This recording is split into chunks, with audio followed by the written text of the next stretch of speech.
What is up, guys? Welcome back to the Sean Wood All Good podcast. Today I have a true OG of the parkour scene on the podcast, Marcus Gustafsson.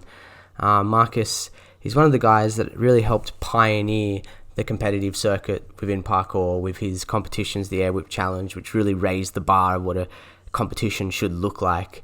In the podcast, we go through sort of the process of getting sponsors for the AirWipp challenge, how Marcus manages his own personal brand, and he's also recently moved out to LA to become a creative, like sort of a photographer and videographer. And there's really a lot of value shared in this episode about ways of thinking about your personal brand and ways of sort of making that work. So I really enjoyed this catch up with him. He was someone that really looked after me when I was living in Sweden, and I really enjoyed being able to have him on the podcast to have this chat. So I hope you guys enjoy another episode of the Sean Wood All Good podcast. It's so good. It's so good. It's so good. How does it feel?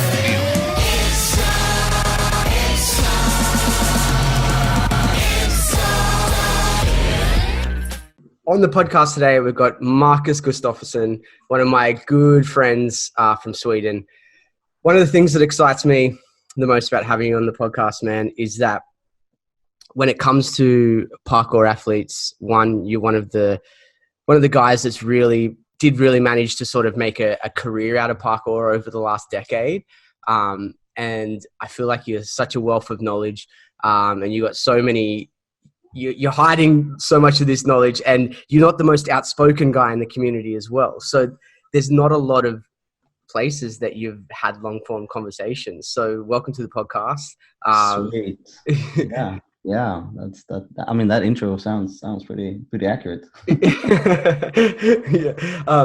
So I think we met in 2000. What year was the World Free Running Championships? Oh, there was the London one, right? So that must have been 2008 or 9? Yeah, so I think it was 2009 was London, yeah. And and then, I mean, the story goes we both competed in the World Free Running Championships, and then you were sort of recruiting people in London because you were hosting like a Red Bull, the first Red Bull Art of Motion in Sweden, like a week later, right? Yeah, correct. Yeah. So what I can remember was that we I mean, obviously Red Bull had a big impact on the parkour community from the beginning, and we had good talks with them already. So we were just like, well, let's try to do an Art of Motion in Helsingborg, our hometown. So that's where that one came about. And yeah, the London competition was like maybe 1 week or 2 weeks before, and that was good. Yeah, we met all of you guys, and then yeah, the rest is history, I guess. Yeah, well, I mean, it was like my second time in Europe. I personally didn't know where Sweden was. I remember when I first got to Sweden, and there was my most vivid memory of that first trip. Was walking into like a 7-Eleven just by the course in Helsingborg, and it was like my first day there, and there was this like beautiful Swedish woman, and she like spoke with an American accent, and I was like, what the hell? Like, Why is your accent? And I had this big conversation with her, like from a lot, like probably 15 minutes. Like, how do you know English so well? And she was explaining that like television growing up, you guys watch so much American TV, but pretty much that's kind of what it is, man. School and TV, I guess that's where it's at. Yeah. Yeah. So one of the big things I want to talk about today is like, I mean, the whole AirWipp sort of challenge thing that you've had going. How many Red Bull did you just do? We just did the one Art of Motion in Sweden, right? Yeah, correct. Yeah, so we started up with doing that one, and we kind of just helped out in with whatever knowledge that we could provide Red Bull Sweden with to be able to come up with a good course and like the athletes who to invite and stuff like that. So it was kind of like us just helping out. And I guess that's how that one came about. All right, let's jump it back first because we've skipped a few steps. We're going to get into that a bit later. Let's go back. How many is there anyone else that's competed in more Art of Motions than you to this day? I mean, probably Pasha, I guess. Oh Pasha. yeah, true. But how many art emotions did you compete in? Oh, I don't even remember, man. I think I have it's probably all of them up to 2015, I think. Maybe 2016, something like that. So it was like, yeah, from the start, 2000, was it 2007? Was that the first one? Yeah, I think it was 2007. And then I just did all of them, I guess. I was invited to all of them. I was able to place myself in a good position, and a few podiums here and there. And I guess I was just invited, it was like on a roll. Yeah, for sure. And then after you stopped competing, you took on you're currently still a judge on the judging panel, right? Yeah, correct. Yeah, so I'm still judging. So that's been kind of a cool transition. You've been involved with the sport for so long, and you're still involved, but you're not really the athlete anymore. But it's kind of cool. Like it's definitely the next step, I guess, for us, the OGs, as we say. What did you think of Matera? Like transition Uh, from I mean, I love Santorini. Santorini is like iconic. It's so sick. Like the feel of Santorini feels more, I guess, than what I felt for Matera. But Matera felt like maybe a better competition. Like the competition, the level of everyone was there. It was amazing, dude. Like I can't say anything about that. But yeah. if I would say, maybe it's more because we've been to Santorini for so many years that we kind of established that I don't know what we should say, but it's like a routine, or like oh, let's go back to our holiday thing that we do every year. So but I mean, of course it's cool to see it in a new spot, and Matera was sick, so that was definitely cool. Yeah. All right. So, yeah, something I want to bring up is, over the years, I wrote a little blurb on my Instagram the other day about shared a little story about, when I was living in Sweden, and where our friendship got to really develop was over those couple of years that I was living in Sweden, and I really appreciated that time. And you were probably one of the people that kept me grounded there, in a sense of, I was so far from home and you were familiar. Everyone else was sort of new to me, and you were the person that sort of, the couple of times that, we hung out quite a lot over those couple of years, had a couple of crazy party nights as well. Yeah. But you kind of kept me grounded, and when I was getting a little bit homesick and I saw you, I was like, all right, that's really cool. Yeah. And in that caption, I sort of mentioned this story about this day we went out shooting in the summer a couple of years ago. And Yeah. you'd come up from Helsingborg, I think it was, and you were just staying in a hotel in the Nordic Hotel in the middle of Stockholm, and you were just sort of, yeah, they've hooked me up, I'm going to take some photos, I know the manager. And one of the things that's always stood out to me about you is that you've really, and we've talked about this and acknowledged this, like, you don't have the biggest Instagram following in the parkour community, but you've definitely like capitalized it probably better than some of the people that have hundreds of thousands of followers. So what's your sort of, is there any, how do you go about that? What's your process there? I've spoken to you a little bit about in the past, and it seems like you really kind of know what you're doing there. Does that make sense? I mean, it's funny that you brought it up. I was actually I just met up with Sam Parham, the 3 run guy, and we just started talking about that just like 2 hours ago. Actually, he was back at my place here in LA. But yeah, I mean, for me, I've always one of my biggest inspirations as a young free runner who wanted to become something. It was this pro skier, Jon Olsen, who was the typical blonde Swedish guy who was out skiing. He did cool Red Bull projects. He was driving a Lamborghini. He was like the typical cool factor of athletes, and like the cool factor of being like an athlete or a professional skier, whatever you wanted to say. And I feel like I saw his lifestyle, and I felt like I always had that mentality where I wanted something to become something.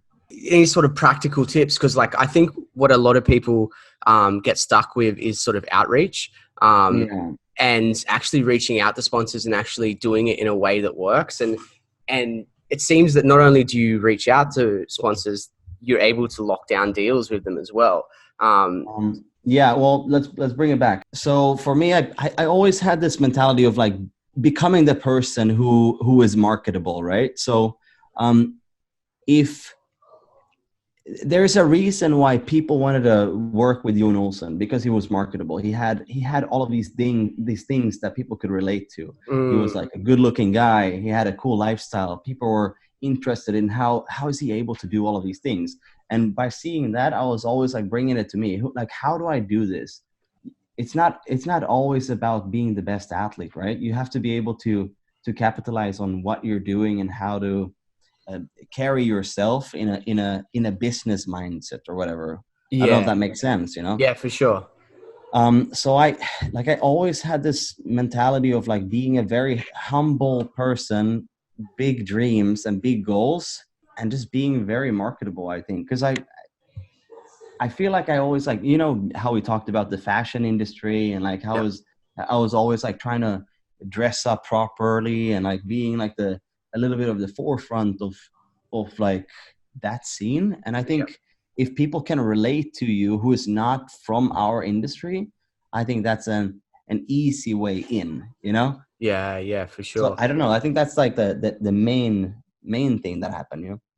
Yeah, I think something to take away from that as well, especially for any younger guys that are possibly, trying to have that type of career, is that it wasn't by accident, right? So, there was intention behind that. There are a few people that sort of just get picked up at a certain time. Like, I guess Hazel, who just got picked up by Red Bull, she's got the right skill set at the right time. Now the sport's developed enough that she's just going to get picked up. But there is ways to sort of maximize these opportunities. And if you sort of, as you said, you found someone that was kind of like your mentor without being in your life, you were like, or your hero. And you were able to sort of just replicate that and bring that to parkour, because it was fresh in parkour. You know, I mean, you've sort of been a trailblazer or a leader in quite a lot of the spots. I mean, you transitioned. I remember you did, actually, let's talk about this. You did like a full on acting gig. Like there was a movie, right? Was it a Swedish movie, Freerunner? Or Yeah, it was a Swedish movie. It was like a movie called Skills. Skills, that's the one. Yeah. So, I mean, bring it back again there, right? So if you're a person who someone looks at and they think that you're interesting, you have like a certain style, or you're like doing something that's interesting, and they see that a company see that, or whoever's doing it, they can see that they can market something. That's because that's when it gets interesting.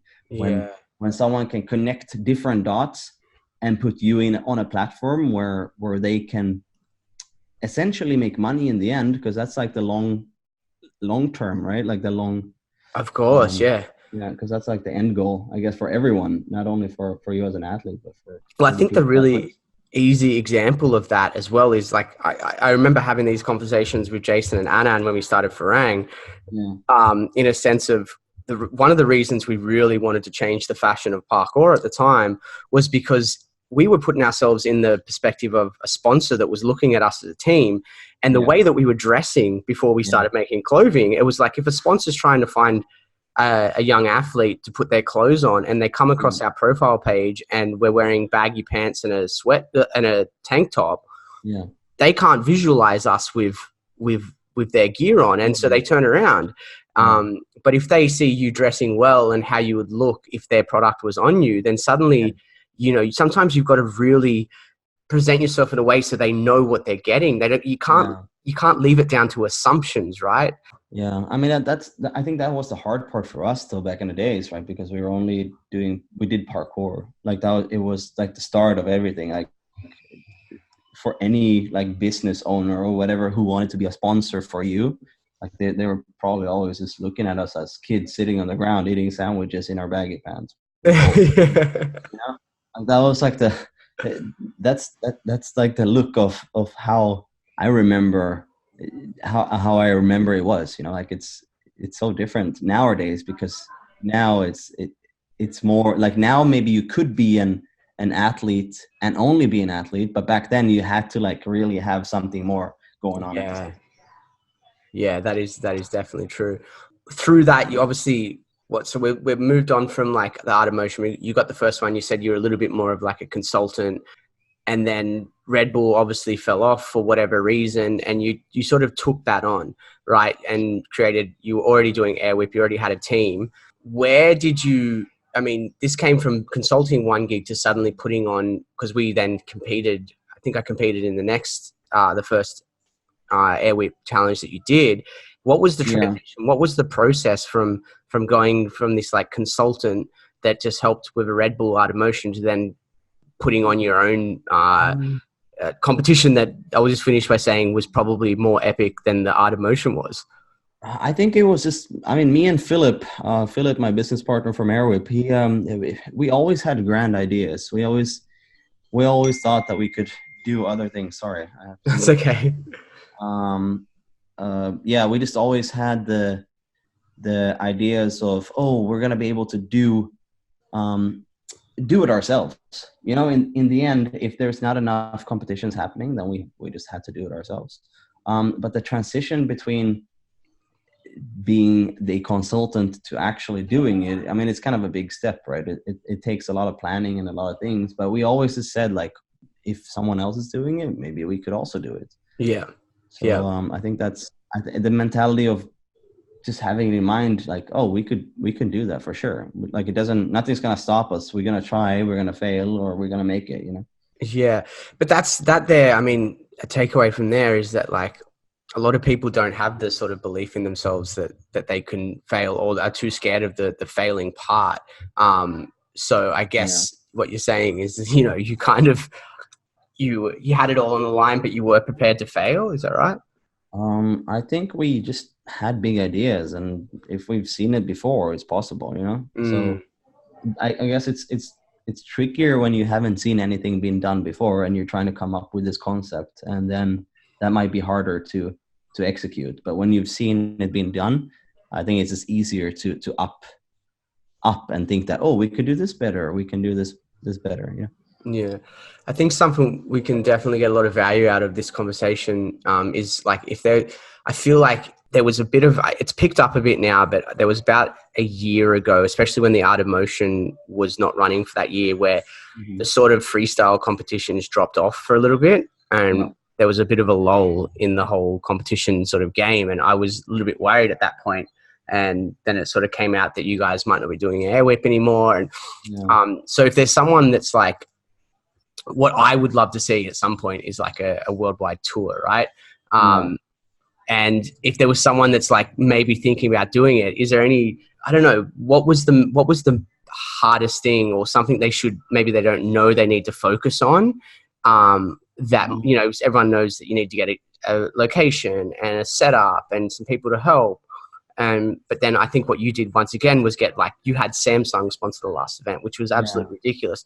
Like, what are Yeah. some lessons, like some unexpected takeaways that someone that might be trying to get into that, something you can share with them? I think that it comes back to to the whole the thing that we started this conference, the interview in, was being able to be marketable and seen in different rooms.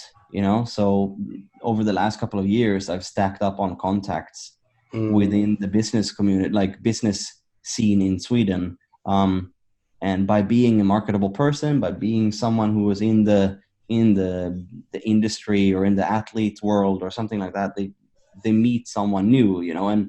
And someone that I met 5 years ago, he might be working at a coffee shop back then, but today he might be working at Samsung. So that's kind of yeah. how it was. So I met this guy at Coachella 5 years ago, and he was working for Samsung somehow. But then 2 years later, he was the marketing director for Samsung, so in Sweden. So I think again there it's about who you know and who can you use in order to get to where you want. Yeah. So the right contacts and the right yeah, I would say like the right contacts in order to make things happen. I think that's a really good thing to have in mind. Like, who can we get help from?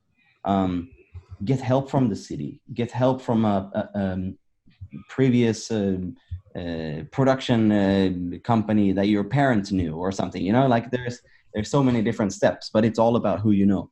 Yeah, and I guess a big part of that though is building strong relationships with those people, right? Because you know, we know a lot of people, but unless you sort of maintain and work on those relationships, which is something I know you do really well, is like you're not the type of friend, you know, I've got a lot of friends even within the parkour community that sort of like I never hear from, you know, maybe they'll comment on a picture here and there, but what I've observed of you is you're someone that genuinely cares, and like I'll get a message from you just saying, hey, we haven't spoken for a while, and or you'll just call me randomly on you know, I fucking message or something and just catch up. So that's something you've done, you know, I guess you care. That's an important factor. Yeah, I think that's the but yeah, I mean, a few like takeaways from making a competition your own. It's like it needs a lot of money to be able to do it on the scale that we did it. You know, like it's a big deal. Like it's not only about building a few boxes and a little bit of scaffolding and make things and think that people want to go in and see that. You know, you have to like make it that extra it factor in order for people to be like, oh shit, this looks sick, let's put money behind it, or you know. Yeah, well, I mean, you guys used to make it like it was a spectacle, right? Was that that was once again by design, and this, you know, that impressed, like that was for sponsors or just the entertainment factor, or because both I think, because Philip, I think it came from Philip being at what is this rave going on every year? There's Tomorrowland. Tomorrowland or something like that. He went to one of those festivals back in the day, and he saw this like the White Party or whatever it was, and the stage was insane. Yeah. So every time he like, because he liked that, you know, he thought it was so sick with all Sensation White. That would be the one. White, that was the one. Yeah. So I think he came back with the idea. Let's do something that looks epic and looks like a rave. You know, because if you're in a festival, you get hyped because all of this other stuff, it's not only about the DJ or the musician, but it's like the whole package adds value. Yeah. Well, they were definitely it's very fun to be a part of, that's for sure. Yeah. And just even the crowds, like the way, I don't know, man, it was like the whole of Helsingborg got involved. That was the crazy thing. Like, was that just through contacts as well, or just the local town? There's like two different sides to it, right? When we did it outside on the castle, that was the summer that you were there, the Farang tour. And when we did it outside, we were there building for a full week. Yeah. So it took us time to build and whatever happened. And I think this summer was like the best summer we've had in a long time. So people will always walk outside when we were building, and people walking by, and it was all like, people talking to each other and spreading the word. I've got a story. I've got a story from I think it might have been the Art of Motion, but one of my most vivid memories of like just Sweden and competing there, and I think it was the first Art of Motion, was somehow I think I was like 21 at the time, or 20, and you know, you're definitely renowned for your after parties, and we turned it up like we did at those events, and we ended up, a bunch of us kicked on, and in my memory, it was like Tim Mann, who, if anyone knows that, is like the most epic tricker in the world, or was, you know, one of the most epic kickers in the world, and he was judging. It was Damien Walters and Ryan Doyle, and I remember like us four vividly being like still out at like 4:00 in the morning, and we ended up at this like over 35s club. I don't know how. That might have been the case. Yeah. And anyway, we were just like, we were getting pretty on and pretty drunk and doing backflips all over the place. I just remember us getting out of the club and having a 100-meter sprint race at 4:00 in the morning, and Damien Walters just whooping everyone's asses. I was just like, it's just one of those moments, like one of those memories I look back on. It's like, I look at the lineup of people that we're out with, I was like, what the fuck was that about?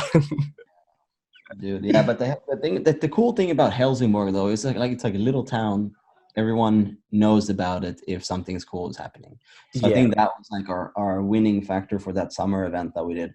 And by doing that one, we also like established some sort of recognition. Oh, this is a cool thing. And then it developed into us doing it in the arena. And by us doing it before outside, we had the ability to pull in the audience, right? So I think we had like 2,400 people in the arena on our first year. So that's Yeah. pretty amazing. I think, yeah, there's something that's come to mind now then as well. Something you've done really well. And I've sort of, I've said this many times over the year. I mean, over the years, I'd get messages from kids being like, how do we start something like Farang Yeah, or, start this team? And something that I've actually told a lot of people is to look at you and, you're a bit of a local celebrity in Helsingborg. People know who you are, that's for sure. Everywhere you go, Marcus this, Marcus, hey Marcus, you know. yeah, And one of the things I've said before is like this concept of sort of like starting local and then trying to go global. And what you did yeah, really well with AirWipp was built up this local brand that was yeah. so powerful in That's Sweden. cool. And when I went for Bounce, even like everyone knew who you were. Like my Yeah. CEO, everyone knew about AirWipp. I mean, is there any advice you can give about that? About a way to build a brand in that way? Dude, that sounds exactly right. I remember it so clearly. It was 2007, and me and Philip was in LA visiting my aunt, and we were staying with the Tempest guys quite a bit. Um, and back then, we're like, "Oh my God, we're gonna move to LA!" Da da da. It was so many big dreams, But I think it was Victor Lopez who told us, "Dude, you have a full country who is so much smaller. I mean, it's the same size as LA. And if you go home and you do the exact same thing back home, you'll succeed so much faster." So Yeah. that's what we did. We came back and we built our academy. We started doing the competitions and we did live shows. And we traveled to all of the competitions and we build our recognition back home. So I guess that's exactly how it should be. Like build low and small and then grow bigger. Yeah. Um, but I don't know. Like apart from that story, I think just think big. I guess in the end, start small but think big and think bigger than what everyone else did. Yeah. Because if you don't have big dreams, you're not gonna get there. Yeah. All right. To wrap up this Airwick portion, two questions on the top of everyone's mind. Will there be another Airwhip? And I guess on the top of my mind, is there ever a possibility of there being an Airwhip tour? Um, I'm gonna say I honestly don't know. We are having discussions with a few potential partners at the moment to bring the competition back. Ooh, you heard it here first. Yes.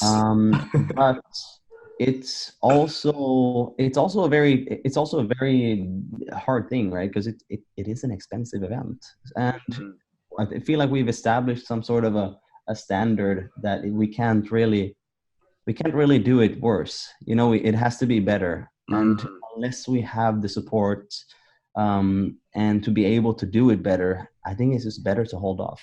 Yeah. So I think I'm just gonna leave it with that, and you guys will see in a few weeks if it happens, it happens. You'll know about it. If it doesn't happen, then you probably won't know about it. Oh wow, that's Yeah, that fresh. Okay, well we'll yeah, leave it there. That's yeah, a bit of mystery for the podcast. yeah. And having said that about sort of starting locally, going globally, you've made the big move. You're out in LA now, Yeah. and you've taken a slight shift. And this is something I've been quite vocal about lately. Is about if anyone's listened to the last podcast that I put up about parkour being a tool set and the sort of skills that like you as an entrepreneur, young entrepreneur, now, Mm.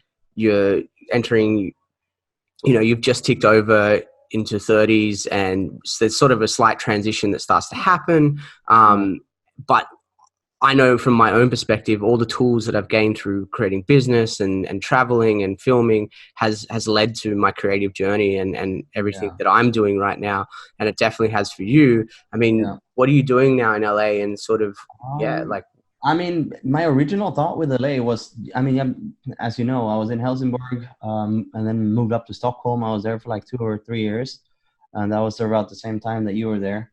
yeah, And I felt like I was missing something. I was like doing my parkour stuff, and trying to go to an office and try to build my thing going on. But in the end, it was like I wanted something more, and I feel like Sweden didn't really offer that to me, you know. Um, so I just felt like it was time to do something else. And since I've been a kid, I've been wanting to move to LA for a long time. So it just came naturally, I guess. So I moved over, and with having the mindset of becoming a stuntman and doing more commercial work and stuff like that. So that was like the initial thoughts, you know. Yeah, and you've transitioned more into a creative, like just I'd just say overall creative, right? Like you're doing. Actually, you can educate me because I obviously know what you're doing through Instagram, but we haven't Yeah. directly talked about it. Like where you're at, like what's your hustle right now?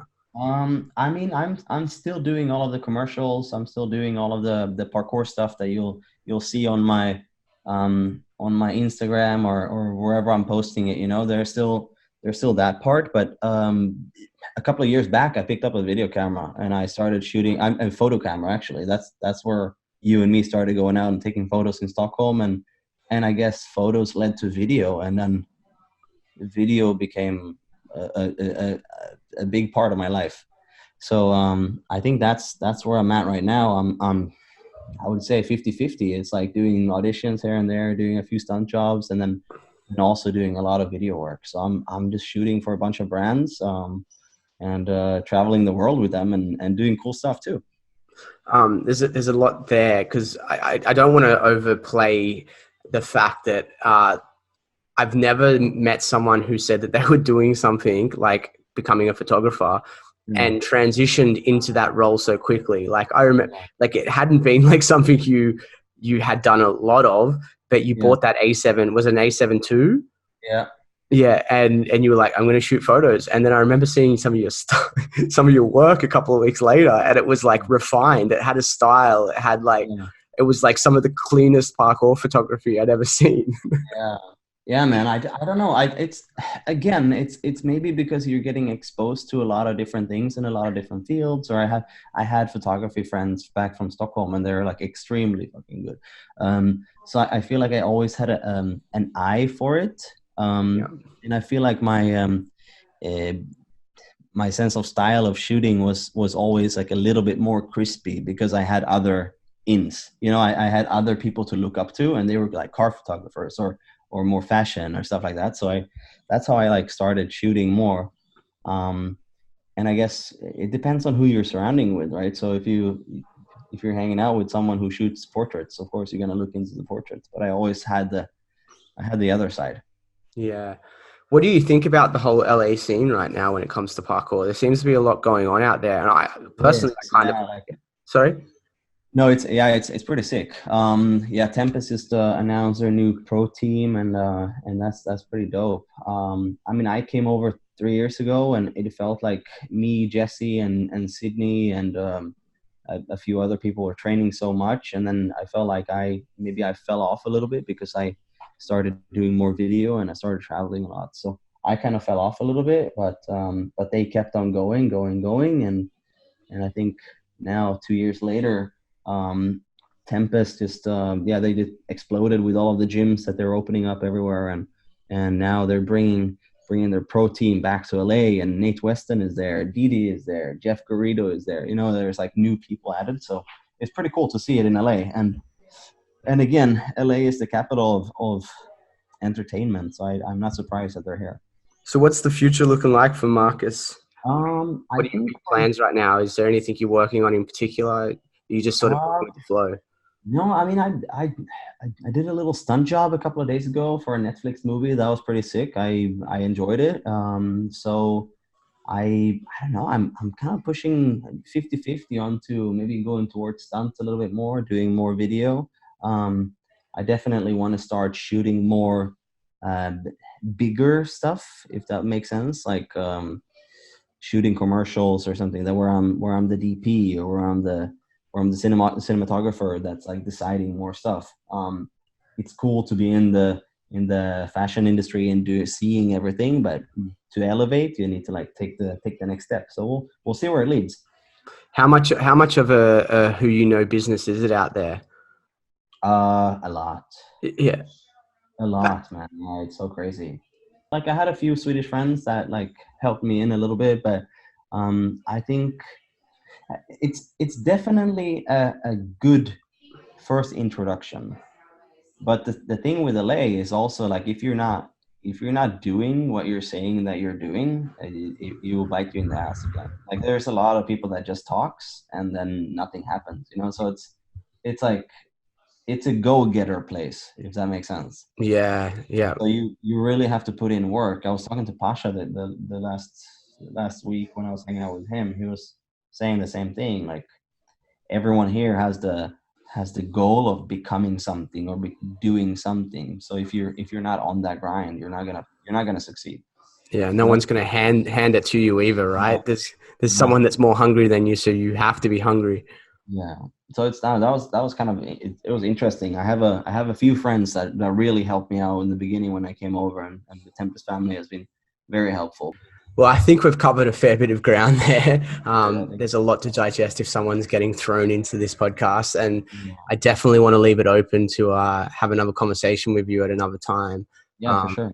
so thank you so much for coming on and adding so much value to the podcast. Yeah, I hope I've said a few things that was valuable. I don't I know. think you definitely have, man. Yeah, um, and for very good. anyone that may, for whatever reason, the two people that might not know who you are, where do they find you?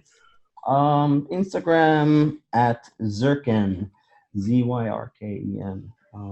But yeah, AirWipp. AirWipp is like the page that people will know about because of the competition. But apart from that, it's Oh, let's finish up with that. What's going like? There's still the boys out there doing some air whip stuff. Who's oh yeah, yeah, for following? sure. Yeah, so the Marcus Alstrand and Jesper Stenberg, they are currently running the academy. So they're doing events. They were just in Malta this fall. They brought out Ed Scott to go out there and do a little video with them, and they're still pushing pretty hard. So they're if it's like parkour related, it's definitely them two guys that's like running the scene in Sweden right now. Shout out to the boys. Yeah, I saw a video they put out of Bounce recently as well. It was fucking fire. It was awesome. So big shout out to the boys. Jesper, I miss our conversations. I hope you're listening to this. And yeah, we'll wrap it up for today. Thank you very much, Zirkin, Marcus Gustafsson. And thank you for listening to the Sean Wood All Good podcast. I'm rolling these out 2 to 3 times a week. Keep listening. Give it a 5-star rating on the iTunes if you can. But everyone's listening through Spotify these days anyway. And thank you for listening.